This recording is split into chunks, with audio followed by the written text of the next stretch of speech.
This is the Bleav in Pro Wrestling podcast. Here's Rick Ucchino and SP3 on the Bleav Podcast Network.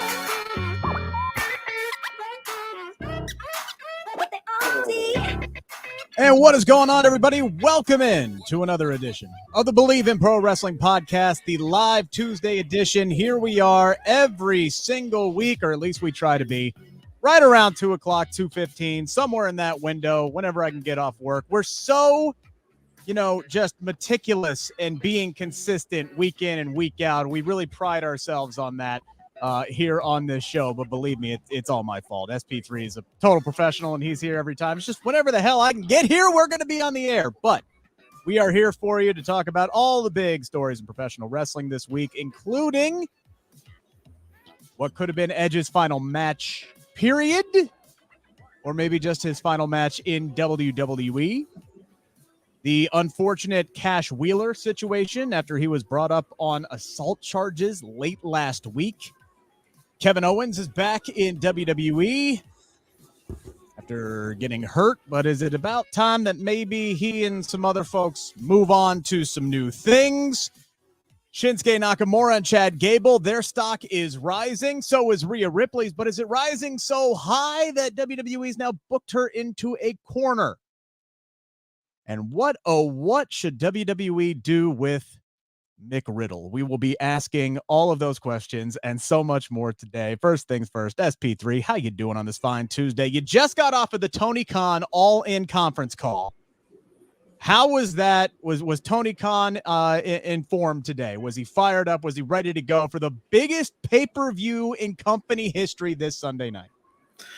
It felt like Tony Khan got caught off guard on a few questions. Shout outs to a bunch of the media on the call, asking some very good questions. You don't usually hear such good questions on these media calls, but I thought there was really good questions. Stephanie Chase asking about what's the Elite's EVP roles, considering that people like Chris Jericho and CM Punk have backstage roles, and Tony kind of stuttered and repeated himself a bunch of times on that one. So that was fun to hear that response. Brandon Thurston and Tony Khan had a great response on what WWE would do in his situation and Brandon Thurston saying WWE would send out a press release with a number, including ushers and ticket takers. So yeah, it was a good time on this all-in media call. Steven Chambers asking, how many times did Tony Khan blink? Well, usually you don't really see Tony on these things, so I'm assuming a lot. But it maybe, who knows? Maybe he's just a little bit more relaxed when he doesn't have to, put on a face in front of the camera. Who knows? But I was so happy the last one they did. I'm trying to remember. Was it for the Ring of Honor, Death Before Dishonor? They did it at like 2 o'clock, and I could actually attend that one. Every time they do these ones at 1 o'clock, it's like darn near impossible for me to attend. But it is what it is. So I will monitor all the news that comes out of it as everybody else does, as it just ended a few minutes ago, and I just got off work, and now here I am. Ozzy asking, is Lacey Evans really gone from WWE? It certainly appears that is the case. Yes. She is gone. She is going to be doing some a different line of work, actually. I think she's going to be doing some community work in her hometown and focusing on a few other things. But it seems like she went ahead and decided not to renew with WWE, or at least WWE let her contract lapse, whichever one it is. She is done with the company for now. Creative has been told you don't have any access to her. So who knows what her wrestling career holds at this point, but she has changed her name to Macy Estrella. So she's no longer with WWE at this point, which is, it's always a shame when somebody leaves, especially when there was a point, SP3, where what she was doing was really working, and WWE, for whatever reason, especially after Triple H took over, just decided not to lean into that, and then decided to reboot her for like the umpteenth time. And at that point, it just seemed like the writing was on the wall with what Lacey Evans was going to do in WWE. And unfortunately, it didn't end up being much. As talented as she was and as much potential as I thought she had. Now, she also had her detractors online for some of her social media comments and some of her, public opinion, so I can't say anything about that. But I will say the one time I got to converse with her, she was very nice. She was very pleasant. She was very open and very honest with me. And I always appreciate that in those interviews. So from personal experience, I thought she was great. WWE did have something with her as far as being a heat magnet on TV. And I'm surprised SP3, they really didn't lean into that. I feel like she had two gimmicks that could have gotten over as the sassy Southern Belle, and then as this kind of like female Kurt Angle. Of Kurt Angle's whole thing was, I'm an Olympic gold medalist, you should cheer me. And Lacey Evans' whole thing was, I served for this country, you should cheer me. So I was enjoying that towards the latter half of the Vince McMahon era into the Triple H era, and then Triple H just kind of wasn't into it, or wasn't into her. I don't know what happened. And then, like you said, she didn't amount to anything in the past year, and now she's gone from the company. I don't know if that means that's the end of her wrestling career, and that's going to be something that is a theme with the people that we're going to be talking about on this show today. Yeah. But I hope that she can still be successful in whatever she's doing after her run in WWE. Never forget, by the way, that whole Ric Flair, Lacey Evans, Charlotte Flair storyline that was going on, she was going to win the women's championship at WrestleMania. Like, that was the end game for that. And then she got pregnant, and the rest is history. But man, could you imagine how much different maybe her WWE career turns out if they go through with that plan? So it's one of those things, you chalk it up to, you never know. You never know what's going to happen, Somebody asked in the chat, whatever happened to Xia Li? She's still on the roster somewhere, but we haven't seen her on TV in quite some time. I will never forget WWE reaching out to me about that. Here's a little, inside baseball for you. They reach out to me, say, hey, she's going to be making her debut. Do you want to talk to her? We got to keep it, fairly simple, language issues and things like that. I'm like, yeah, sure, absolutely. And we did this big write-up, and she did all this media rounds, and she's making her big debut, and everything was going to be great. She was on TV for like 3 weeks, and I feel like she has been on TV maybe 5 times since then. And she's good too, man. She's great in the ring. She was one of those ones I was kind of hoping would get a little bit better push with Triple H in charge, but not a lot of the women are getting better situations with Triple H in charge, which is something we're going to be talking about coming up here in a little bit. Oh my God. Are you saying that Triple H is not very good at booking the women?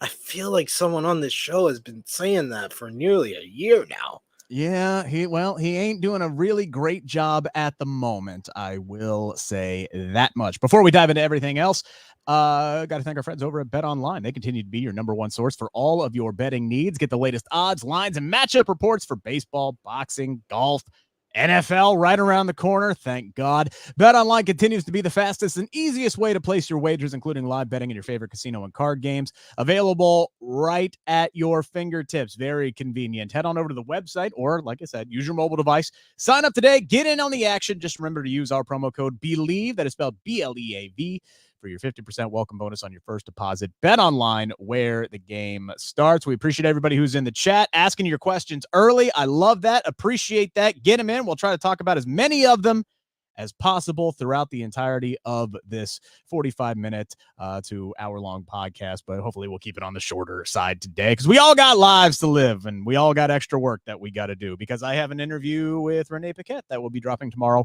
on CagesideSeats.com ahead of All In. By the way, dropped a interview yesterday morning, in case you missed it, with Chad Gable and Otis of the Alpha Academy. That is available on demand right now here on the Bleav in Pro Wrestling Podcast YouTube channel, so make sure to check that out. It's just 4 minutes. Nice little conversation, including I loved what Chad Gable said about getting to work with Jason Jordan now that he is a producer, which, by the way, Sean Ross at Fightful.com reporting today. Smart move on Triple H's part. Jason Jordan, once again, was the producer for Gable and Gunther again last night, who absolutely crushed it in that Intercontinental Championship match, and we will be talking about that coming up here soon. Make sure to go ahead and give us a thumbs up on this video. We appreciate that, and if you're new to the show, you like what you hear, go ahead and hammer that subscribe button for us too. We genuinely appreciate your support. SP3 Friday night. No bloodline, no problems really for WWE. Another good audience that tuned in, hot Toronto crowd. Of course, they had the big draw for it, right? Which was Edge, the 25-year celebration of his career. We had the angle that they shot a week prior where he set up his this big match with Sheamus. Didn't really know what was going to come out of it. Was it just a one-off? Was it finally kind of setting up Edge's first big story? Since before WrestleMania, when he was basically feuding with Finn Balor and Judgment Day for, I don't know, months, it seemed like, and then he just kind of disappeared for a little bit.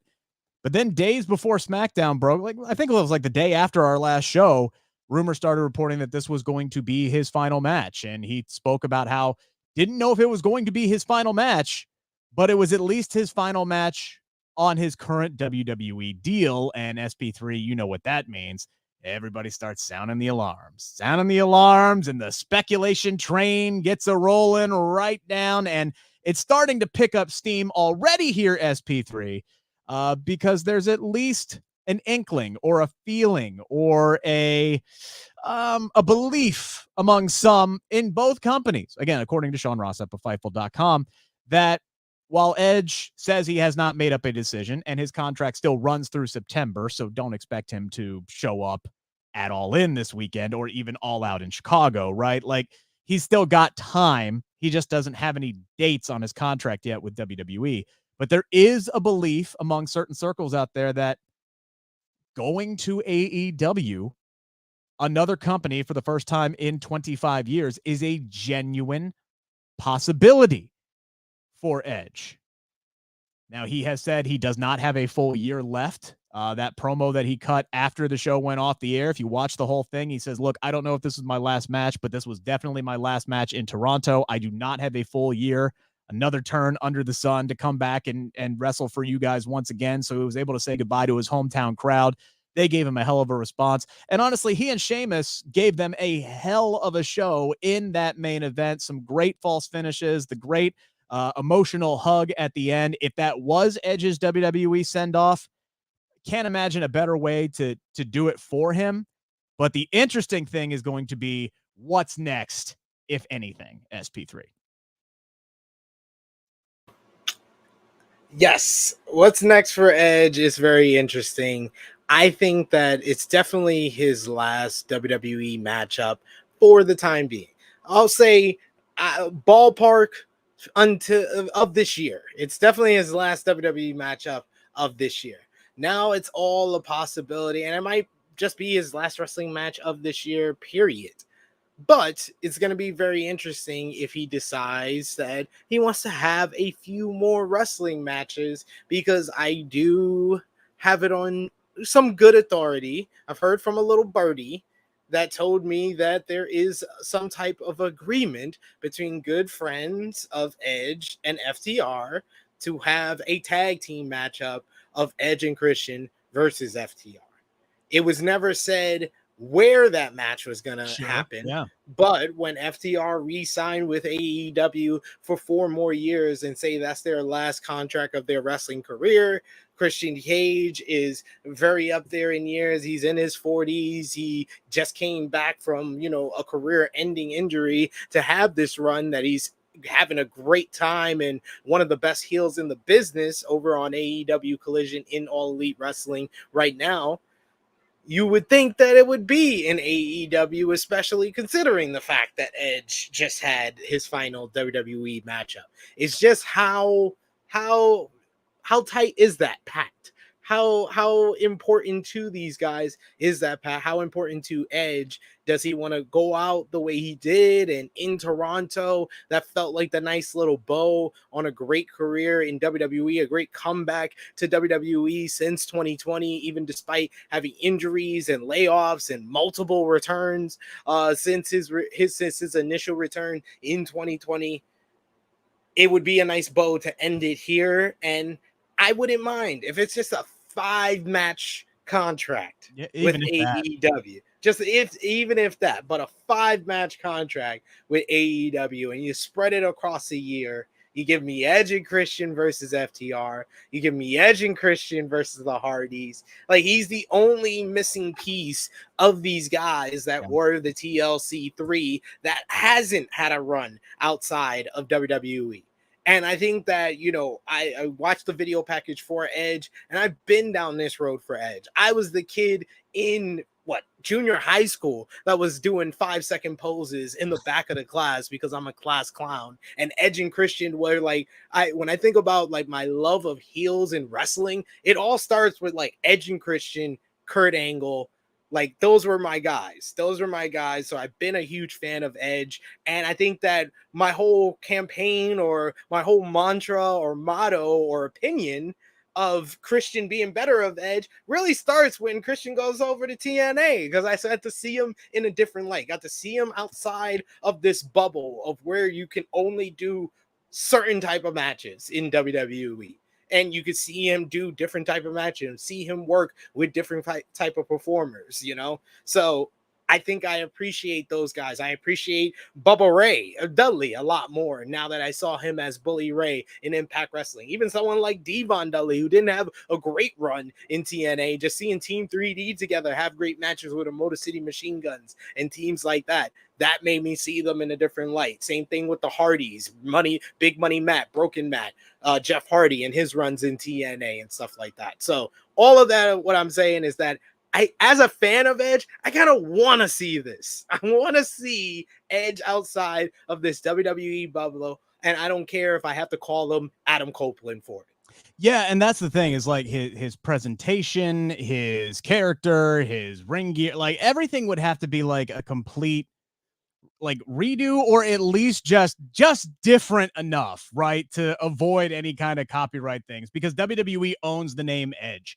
So if he shows up as Adam Copeland, or he just picks an entirely different name, or he goes back to what was his name before he got to WWE? Sexton Hardcastle. Yeah, unless he shows up as Sexton Hardcastle or something, which would be genuinely hilarious, by the way. Unless he does something like that and really kind of goes back to his roots, and whichever way he has to go to get it done, I'm with you on this one, and I didn't think I would be, right? Because I just been thinking about it over the last few days. Seeing Edge show up in AEW, or even if they just set up some kind of like their own major like promotion, one night only, like independent show. They set up their own major independent show in Canada or something like that, and they say, hey, Edge, one night only, Edge and Christian versus FTR, Edge and Christian versus the Hardys, or whatever they do, and they put on some kind of independent show. Whatever it is, just seeing Edge outside of WWE, I felt like it would be just weird to me, and because he's always been under that WWE umbrella. But thinking about it and sitting on it the last few days, honestly, that weirdness to me is vastly outweighed by the feeling I felt when Christian showed up in AEW for the first time. Because when Christian showed up in AEW for the first time, I was genuinely pissed off about it. Not that he showed up in AEW, but just for the fact that Edge had just come back from a career-ending injury after a decade.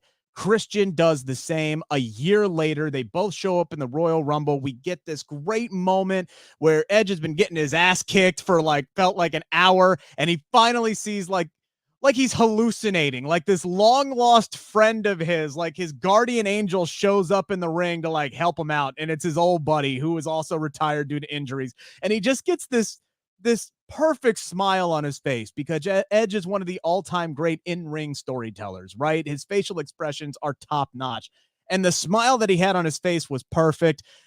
These two embrace in the ring, and it's the whole thing was beautiful, but it was marred by the fact that it was the goddamn Thunderdome Royal Rumble, and we're all cheering at home, and the computer screens are going nuts, but the pop for when Christian showed up, it was robbed from us, right? Circumstances beyond any of our controls. It was still robbed from us. And then they do the match, and that's it. Christian cuts a backstage promo. He's like, well, I only promised one more match, and he gives a sly smirk, and then he's out the freaking door. And then he shows up in AEW, and I'm like, are you kidding me? After all of that, After all of the, you're never going to wrestle again. You're never going to wrestle again. Where, it's a pipe dream. Holy crap. Here's Edge. He came back miraculously 10 years later. Holy shit. Here's Christian now too.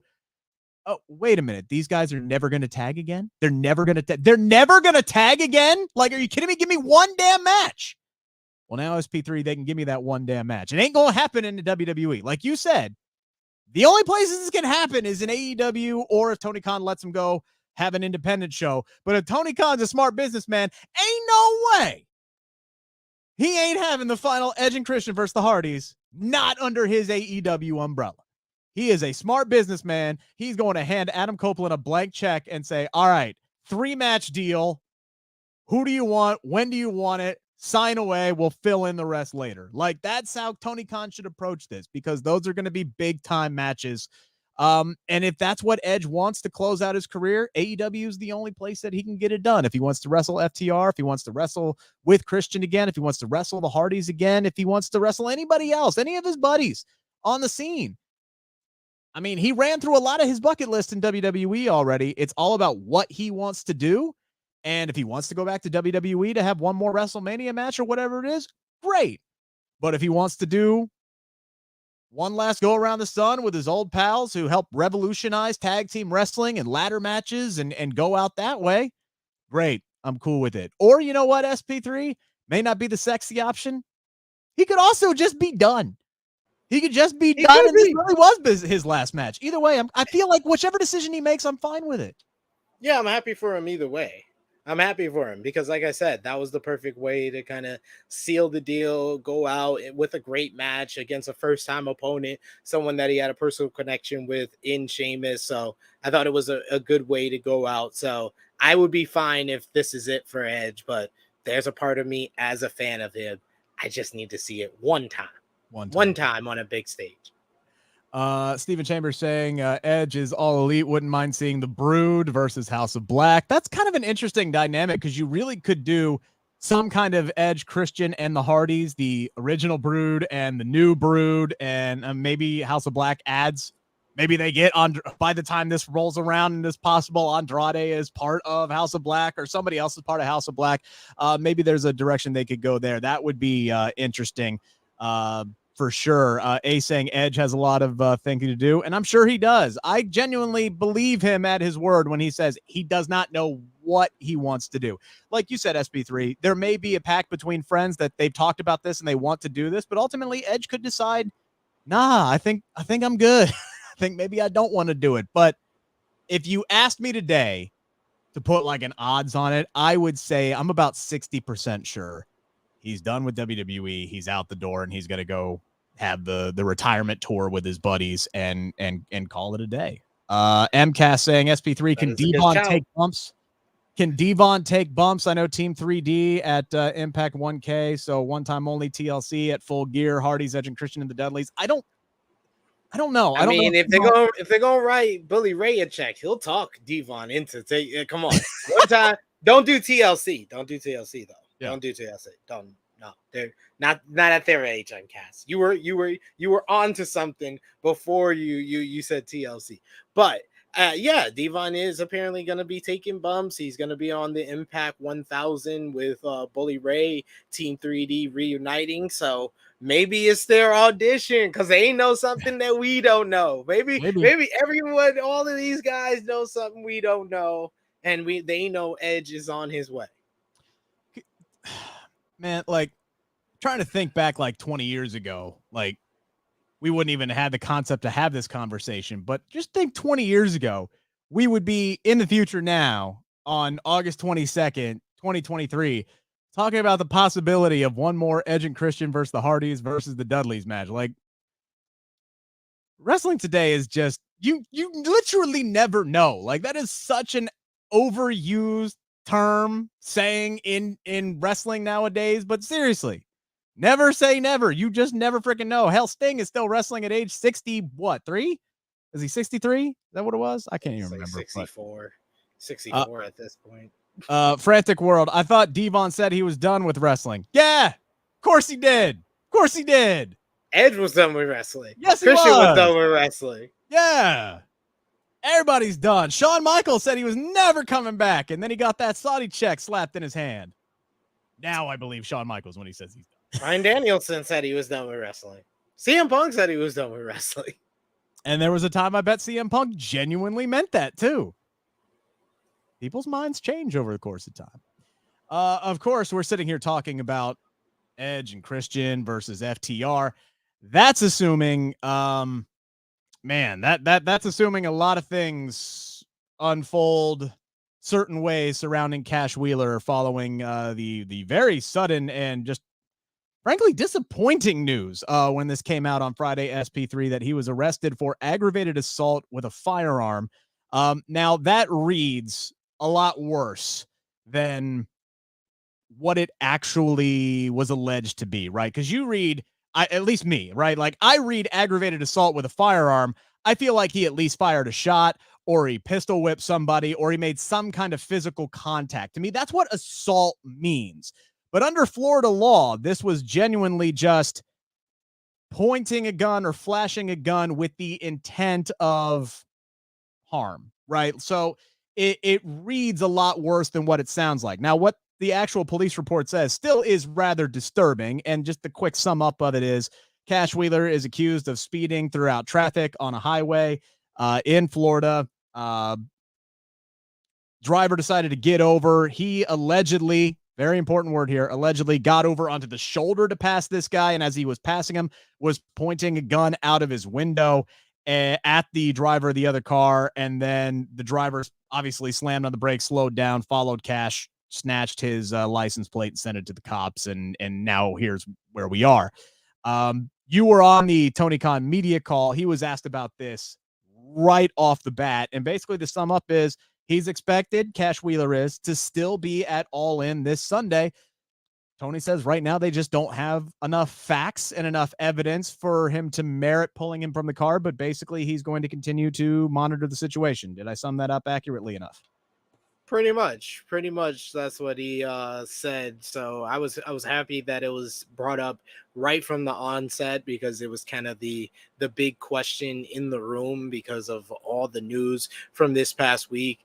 The whole situation is very kind of up in the air, as it's been reported by Fightful. Tony Khan only found out about the situation when we did, which says a lot because the situation happened in July. So like over a month ago. So not that shocking, actually. And I'll tell you. I'm like, why didn't Cash Wheeler say something happened? Like that's why I'm making the face. I'm not making the face about the arrest coming afterwards. I've seen that plenty of times. I've seen people. I'm from the hood, and this happened a lot with people doing something 6 months ago and getting arrested for it. So I've seen stuff like that. It's the part of Cash Wheeler's part. If you get into that type of situation, why are you not telling your boss that it's put you in one of the biggest matches at the biggest wrestling event of all time? Like, huh? I mean, maybe he's just innocent and he genuinely wasn't there, didn't do anything. He was misidentified and he had no idea it was coming. It's a possibility, SP3 is all I'm saying. It's a possibility. And until you're charged with something, why would you tell your boss a damn thing? Even if you did do it, right? And the reason for the delay, by the way, at least, and again, I take the examples I give you with a grain of salt, because Ohio law and Florida law are vastly different, and officers take investigations vastly different, right?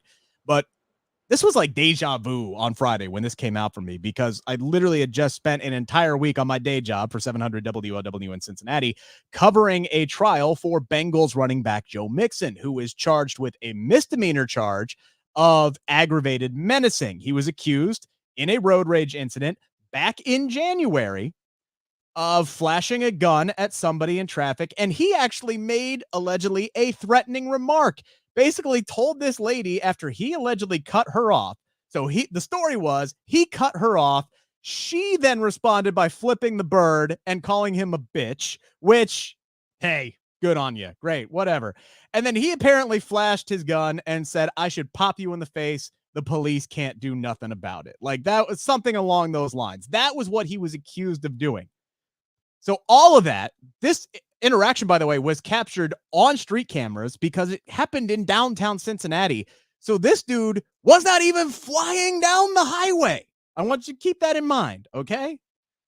This allegedly happened as he was going to Paycor Stadium to join the team for their flight to Buffalo before the Bengals divisional playoff game in January. And then, oh, by the way, the next day he ran for 105 yards and a touchdown in that game. So apparently he was really juiced up about something, right? So I don't know. But they had all of this evidence. They had witnesses. It was 4 days of testimony. And then by the time they got to Thursday, the prosecution had finally rested. The defense came up there and said, we'd like to declare a mistrial. The judge said no. And they're like, oh, okay, we rest then, because the defense has not proven beyond a reasonable doubt that Joe Mixon actually did this.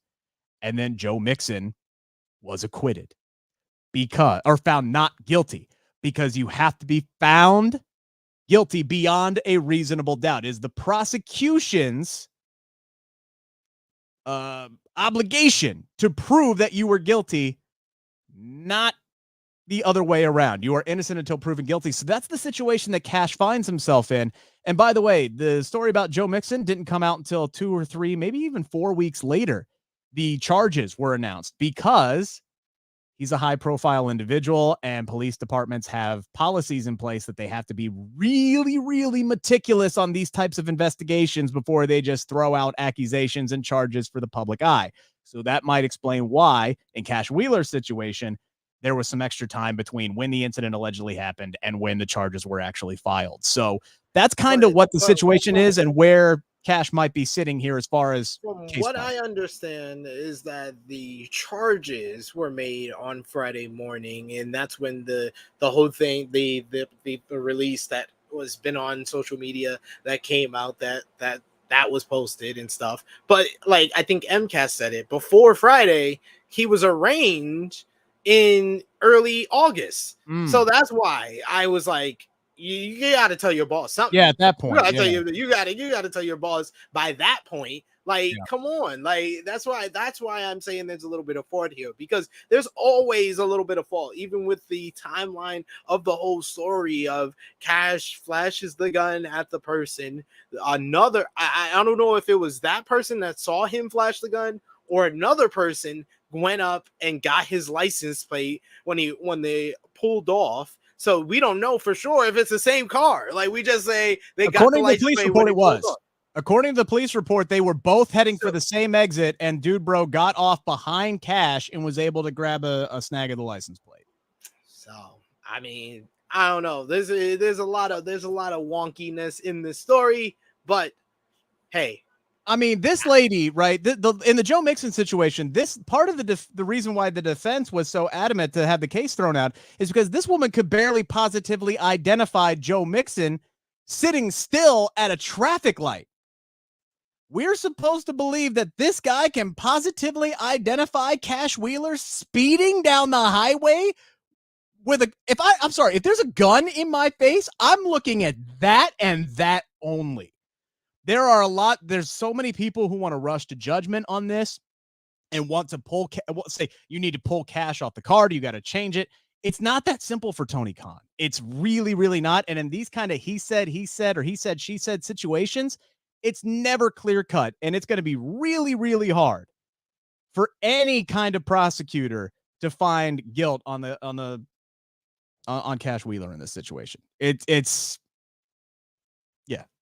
Your mic's off. Your mic's off. Sorry, SP3. I'll tell you one thing. The one thing that Tony Khan needs to do, and the one thing he can do, Young Bucks new AEW World Tag Team Champions this Sunday at AEW All In. Frantic World saying basketball, football, and now pro wrestling got John Morant, Joe Mixon, and Cash Wheeler acting a fool. I mean, look, people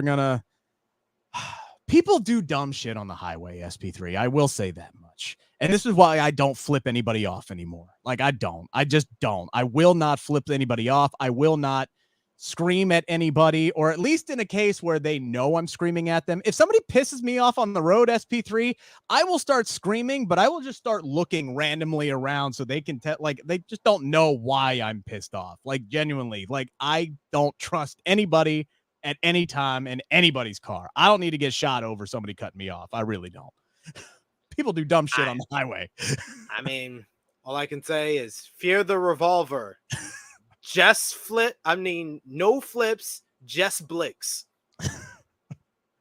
So it's going to be interesting. Gat Wheeler. Oh man, should Arn Anderson be the one that starts managing them? Like, should we put them together? You know what I'm saying? That like, was a wise. I think they should have done that from jump, but yeah, seems the right time. Oh my goodness. So not a situation you want to make light of. Obviously, police are going to investigate it. There's going to be some kind of legal situation. We'll see how it unfolds. But again, it's going to be really hard to provide guilt, let alone enough evidence in this situation to pull him from All In. But I do agree with you. Like, for example, if our fine folks over at Bet Online happen to have some odds on this match ahead of All In, and you know they got some money you can lay down on this sucker, I'm putting the house down on the Young Bucks. I'm gonna tell the people watching, same thing I'm gonna teach my kids. Same thing my mom taught me when I was a kid. When you get in trouble in school, you better make sure you tell your mom before the school does. And Cash Wheeler should have let Tony Khan know before the Orlando Sentinel did. Yeah. There's hoping you hope things go away, but after you've been arraigned, yeah, that's the time. After you've been called to the principal's office, yeah, it's time to tell mom about some things. Yeah. Kevin Owens made his triumphant return to WWE last night. SP3, well, actually did it on Friday. He showed up after the show went off the air, had the whole dark return for a tag match, I believe, that night, Friday. Where was the show Friday? I can't remember. Anyway. But Kevin Owens shows up in Quebec City with Sami Zayn. They get a hero's welcome to start the show. Sami Zayn getting those kind of reactions is never going to get old. It's just never going to get old. Long story short here, because we're already running a bit long. He shows up. They book some kind of a tag match with Judgment Day for the main event. Of course, that doesn't end up being the actual main event because we got to get Cody Rhodes on the show. We got to get him involved. Ends up being a 6-man tag at the end in which Cody Rhodes and the tag champs beat Judgment Day and SP3. It's great that Kevin Owens is back. Happy to see that he and Sami can now move forward with whatever their plans are for those undisputed tag team titles, because I feel like the tag team division has been in a lull for the last month while KO has been out and Sami's been dealing with some injuries, and all three of these dudes have just been mixed up with Judgment Day. And if you look at like the last 4 Monday Night Raws, it's been some kind of combo of Sami and Kevin versus the Judgment Day, or Cody versus the Judgment Day, or all three of these guys versus the Judgment Day. And more often than not, it's the Judgment Day who are losing, and they keep teasing dissension between Finn and Damian, and now JD McDonough is getting in place. And I just feel like we are spinning our wheels week in and week out, and you got your 3 top baby faces on Monday Night Raw. I guess we could kind of count LA Knight in there now, but you got your 3 full-time members of the Raw roster, top baby faces, just spinning their wheels with Judgment Day. Your top faction keeps losing when they should be continuously winning as they build themselves up. I just don't know where the end game is. I feel like we're on a giant hamster wheel right now, and I'm ready for all of parties involved to just go in separate directions at this point. Yeah, this just felt like, it definitely did feel like Groundhog Day when we got to, like, when they announced the main event. I was like, yeah, I've seen this before. I think I've seen this a couple of times. And then when we got the matchup, and then it turned into the 6-man tag, and I was like, oh, I definitely seen this before. I was like, I honestly thought this was going to be the Payback match. I thought that was what we were leading to after Cody's promo earlier in the night. I was like, okay, maybe they do like an all-star, one of the Raw main events on a Payback pay-per-view, similar to how they did that at Backlash with the Usos and Solo versus Riddle and Owens and Zayn. So I thought they were going to get that at Payback, but no, we got it here. So I'm just confused on what the hell the Payback matches is. Like, are we getting the Balor and Priest versus Owens and Zayn match for the tag team titles at Payback, since they own a victory over them, which commentary did not even mention throughout the whole show, but it just makes everything feel very kind of stale in the top program on Raw right now, when everything else, it kind of feels kind of refreshed, especially with the World Heavyweight Championship program, what I thought was a great promo from Shinsuke. It did not feel right with this being in the main event, because it was just like, I've seen this before. Yeah, and it's like, I don't know if they're just how much Kevin's injury played into storyline progression, but it's like there are other people on the this feud right now feels like Vince's playbook, right? His old, hey, these guys are feuding with each other, so you know what? They're going to wrestle each other on SmackDown, and then some form of the combination is going to wrestle again on the next SmackDown, and then, oh, hey, by the way, they're going to do it on the next SmackDown. Then we're going to have the big pay-per-view match, and that's the one that's actually going to matter. The only difference here is Judgment Day just keeps getting beat like a damn drum. Like, they're coming out of Money in the Bank, or not Money in the Bank, SummerSlam, right? Coming out of SummerSlam, personally, right? I felt like Judgment Day should have been on top of the world. They should be holding all the gold. Finn Balor should have won. Damian Priest should have Money in the Bank. You could start doing the teases with JD McDonough and then move in another direction with everybody else. But now it's like they come out of this and there's dissension and there's weirdness, and they keep making Finn Balor look like a freaking goof in match after match, and they keep beating him in match after match. And I know they're doing it to lay in that dissension between him and Damian. And I actually really like, the best part about all of this is Damian just, when Finn's not in the room, like finally like just shedding that the guy smiley routine and just starts screaming at Rhea in Spanish. Like, genuine, you could tell he's just going, what the fuck? Why are we doing this? Yeah, why? This is irritating me. It's driving me insane. Like, that kind of Damian Priest, just letting him be natural, and at least they explain why he's so like robotic when he's talking about the Judgment Day and, you know, we're a united front, we're going to take it. It's because he doesn't believe what he's saying. So I actually like the layers that they have with Damian Priest storytelling if you focus on all of it. But man, outside of that, what are we doing with Cody? Like, Cody shows up after he beats Brock Lesnar, biggest win in his career, beats Brock Lesnar at SummerSlam, and you tickle us with Seth Rollins and Cody for the World Heavyweight Championship, and now he's just chilling here, just helping his bros out, beat up Judgment Day again, week in and week out. And it's like, now you're stalling him. And it's like, at this point, I don't know what the Payback match is. Unless they're defending the tag team titles against Judgment Day, in which they'll probably win. I don't know. And I don't know what Cody does. Like, A-Shock says Cody versus JD McDonough at Payback. I mean, maybe, possibly. I don't know, but I don't know. Very raw-ish. Yeah, I don't know if Cody's on this card. I don't know if Cody's on this card, which I think would be a misfire. The fact you got one of your top dudes. And I get it. Like, you want to load this card up with people that maybe weren't as predominantly featured at SummerSlam or haven't been on a premium live event in the last couple. Guys like Austin Theory, his match with Rey Mysterio is probably going to be on this card. Your tag team champions who missed your last two major shows after main eventing WrestleMania want to get them on the card. So I understand that, but I don't know. It feels weird not having anything set for Cody, or at least another major feud coming out of that Brock Lesnar match. So we shall see, but man, there's so many guys on Raw and so many girls on Raw for that matter that I'm ready for the next thing, which means I can't wait for Payback to be over. And hopefully Fastlane means we're on the fast lane to some new shit. Let's dive into this now, shall we, SP3? It's time to answer the 5 count on the Bleav Podcast Network. What I did love about Monday Night Raw last night, you already talked about the Shinsuke Nakamura promo. That is how WWE needs to present Shinsuke Nakamura moving forward. Occasionally, you want to put him out in front of the crowd, that's fine. But you know that those crowds are going to try to hijack him. Anytime he talks in his native language, they're going to give us the what chance and his cadence, whatever. The audiences are going to try to hijack that. But why did it take this long to put Shinsuke Nakamura in front of a camera talking all sinister in his native language and just putting subtitles on the freaking screen like we're watching a Quentin Tarantino flick. It was brilliant last night. And yeah, his little secret that he whispered to Seth Rollins wasn't actually a secret because he literally talked about it on Impulsive like a few weeks ago.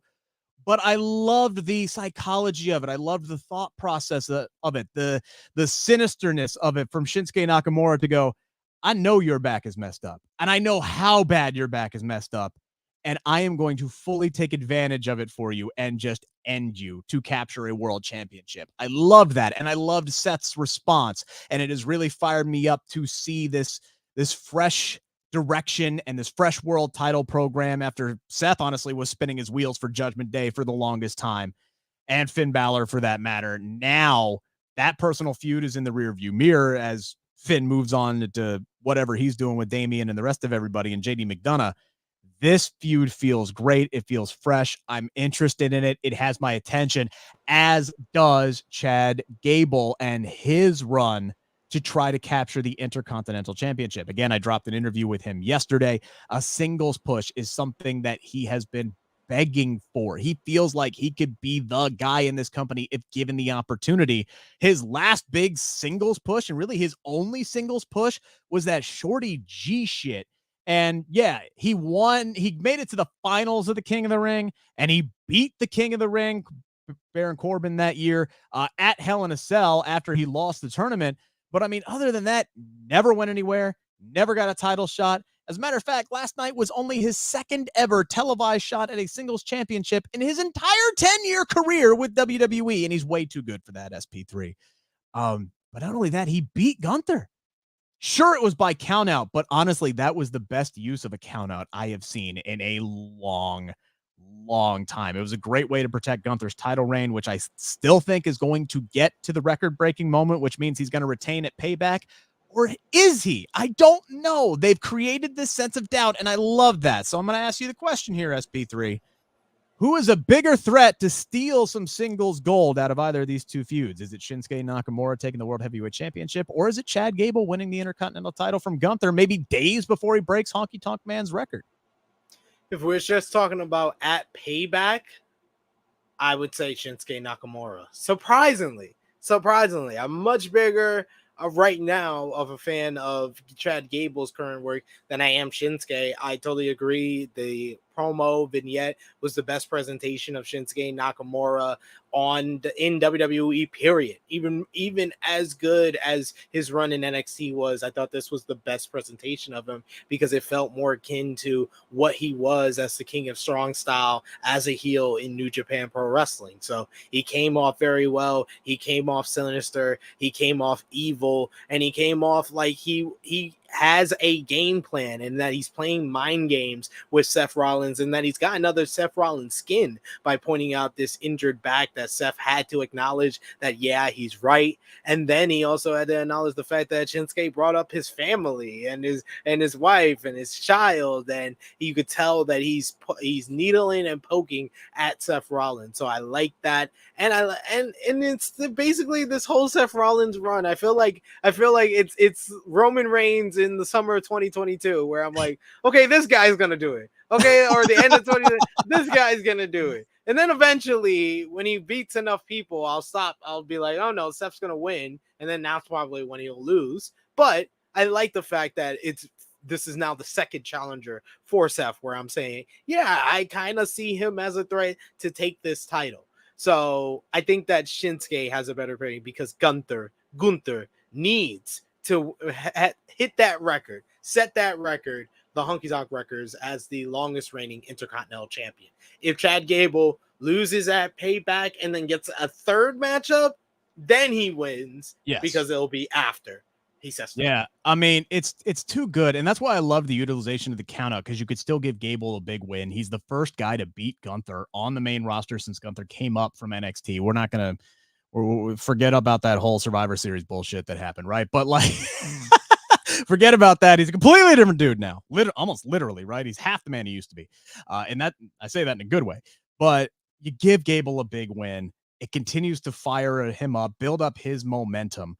because he could have just sat there and taken the double count out, but no, he at least took the victory. He was smart enough to know, hey, if I at least get the win, sets me up for a big match.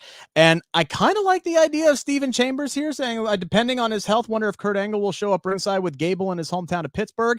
I would say if Gable had turned out to actually be his son instead of Jason Jordan, maybe that would have been the direction they could go with.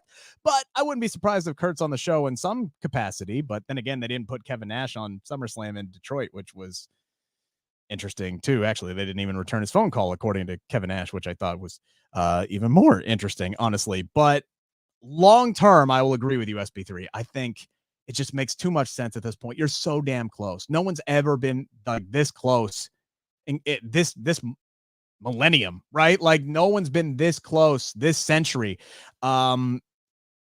He's got to do it. Raw next week, I believe, is in Nashville, right? So you got one more week, one last Raw in Nashville. You got one more pay-per-view. Let him get there and then do the WWE thing. Like the day after New Day broke the record, they dropped the tag team titles, right? Like the Usos continuing their reign until 600. That's an anomaly. Like that doesn't really happen. But yeah, man, something goofy, whether Kaiser or whoever gets involved messes him up at Payback, he can come back and win it. And I hope he does at this point, because Chad is so damn good and he's been so underutilized for so long. And I think he's just now getting his flowers.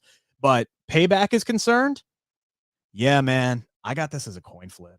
And I love that I have it as a coin flip right now. We talked about this. Maybe it might be time for Seth to take a back seat, heal up, and get ready for WrestleMania season. But if he's got fractures in his back and he's got to have surgery, I don't know how long he might be out. So he may just be literally trying to ride this sucker until the wheels fall off.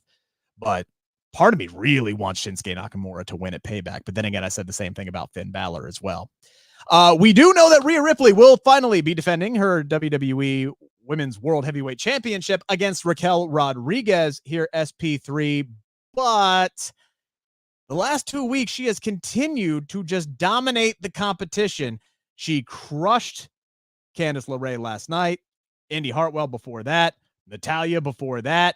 Zelina Vega put up a decent fight in Puerto Rico, but crushed her too. I mean, she is decimating everybody. She injured Liv Morgan. She injured Raquel Rodriguez. She's so dominant that it's like, where do you go from here? And how can you present credible people to her, SP3? It's almost like they're booking her too well. They booked her into a corner here. How do they fight out of that? I think because they're trying to accomplish two different things at once. They're trying to present her as the biggest woman star, but then not giving her the other bigger woman stars to feud with. The natural thing when you build up someone and they win the championship is that they have a credible challenger immediately after. And here we are 3 months after Rhea Ripley won the championship. Actually, now 4 months after she won the championship, and she still hasn't had a credible challenger yet. And her challenger, her first challenger that seems like it could be a credible threat as far as like stature and size, she injured already. So it's like, is she really a challenger? Yeah, and look, it's not like they built up Raquel. It's just, oh, hey, she's really, really big. So, yeah, she matches up physically with her. Candice is a badass. We know that, but she hasn't been presented like that on television. Hell, she was barely on TV. The only option they had on Raw was Becky Lynch, and they're dragging feet with Becky Lynch right now in a feud that died a few weeks ago. Yeah, I'm with you. I'm hoping they stick the landing with this cage match, but it's like, this has just been if you're going to do a feud for 5 months, the creative has to be on point, and it just hasn't been on point. And they're not building anybody up. There's nothing else that's going on. It's Rhea kicking somebody's ass, and then Becky and Trish, and then whatever Chelsea's doing with the tag team titles, which has been great. But they just squashed Kaden and Katana last night too. It's like they're just squashing the other women on the roster right now. They're not building them up. That's the problem. SP3, LA Knight continues to get superstar reactions. He's feuding with The Miz right now, probably going to fight him at Payback after The Miz cost him a shot at the United States Championship. But as he continues to get more and more popular, at what point, SP3, here soon, should they begin his climb to winning a World Heavyweight Championship, potentially? Because he is on fire. He's selling great merchandise. I think he looks great in the ring. Maybe they should skip the secondary titles altogether and start building him up for a world title shot. Do you think we're to that point yet? No. I think that would be a mistake because you have to take them on the rise. They could have easily, when John Cena was popular in 2003 into 2004, they could have easily propelled him into the heavyweight championship situation. But they didn't. They had him win the U.S. title, gain even more popularity there, see how he held himself as the champion there before giving him the spot as the heavyweight champion. Yes, John Cena and LA Knight were in two different situations. LA Knight being, in his 40s, John Cena was in his 20s at that time. But as far as when you have someone who's very popular, you like this, you can't just blow your load and get them because it's then what? You get them to the world title, and then what? It's the same thing with the people who are arguing he should win Money in the Bank. And I was like, and then what? They didn't know, and then what? They won't know and what if you get him to the world title or if you start his climb to the world championship. What they can do is little things like him getting a shot at Roman Reigns at Royal Rumble. I think that's a good spot for someone like LA Knight who's popular enough to be in the main event spot. But I think the next title he needs to win is the US championship to see how he does in that position before you give him a chance to hold the world championship. Yeah, look, plain and simple, I think what they're doing right now is working. People are pissed that it's taking so long and they're impatient, but it just continues to get more and more people behind him. They gave him a story to start off with, right? With The Miz. He'll beat The Miz at Payback. At least he should. And then he can move on. They're doing this already where he's overcoming the adversity to win the United States Championship. And then once he gets there, he has a nice little run with that. Then you start the next build. Very couple quick ones here, SP3, because I know you got to run. Should WWE give Mick Riddle a chance to flourish, or should Drew McIntyre just kick Riddle's head off of his body and begin the heel turn already? Kick his head off and then kick the head into the crowd. I'm with you on this one. This just feels like being Randy Orton's replacement, which is essentially what this is. Just feels beneath Drew at this point. Yes. No offense to Matt Riddle. I hope I love the name. I love the McRiddle name, but even that, it feels below Drew right now. He should be a monster heel and he should be challenging for world championships. And last but not least, SP3, AEW All In this Sunday, 1 p.m. Eastern time on pay-per-view. We talked about the card and how we felt about it last week. More matches have been announced since. Do you feel better or worse about it?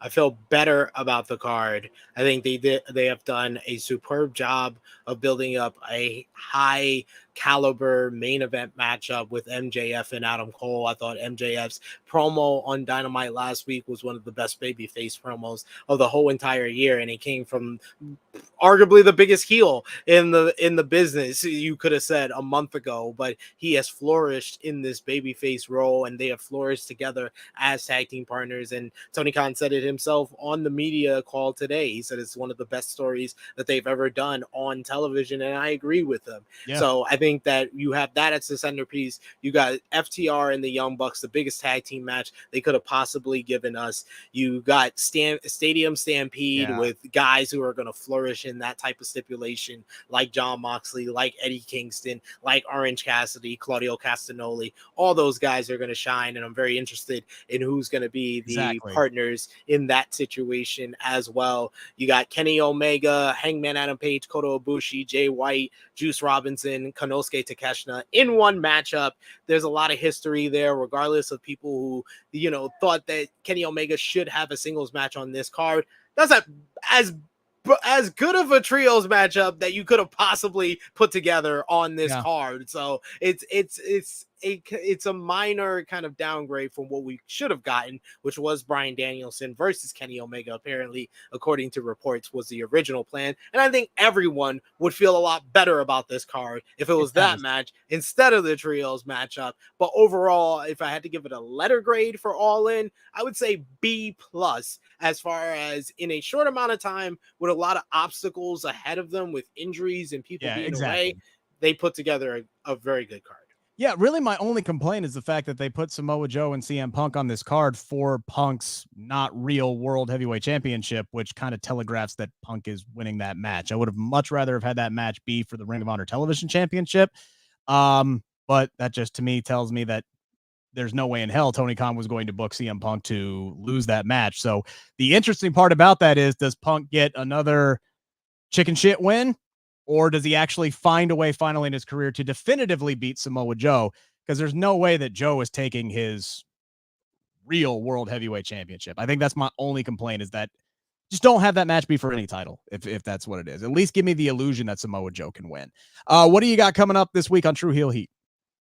Well, we'll have plenty of content for All In Week. We'll probably drop a pre-recorded review of NJPW All-Star Junior Festival USA and Impact New Japan Multiverse United 2 from this past weekend. We'll drop that tomorrow with myself and Jay News. I'll be live on Thursday for the AEW Dynamite review with Jimmy Macaram. Apparently, it's Jimmy Macaram's last AE Ramble because he can't watch Dynamite. He's a Collider now, apparently.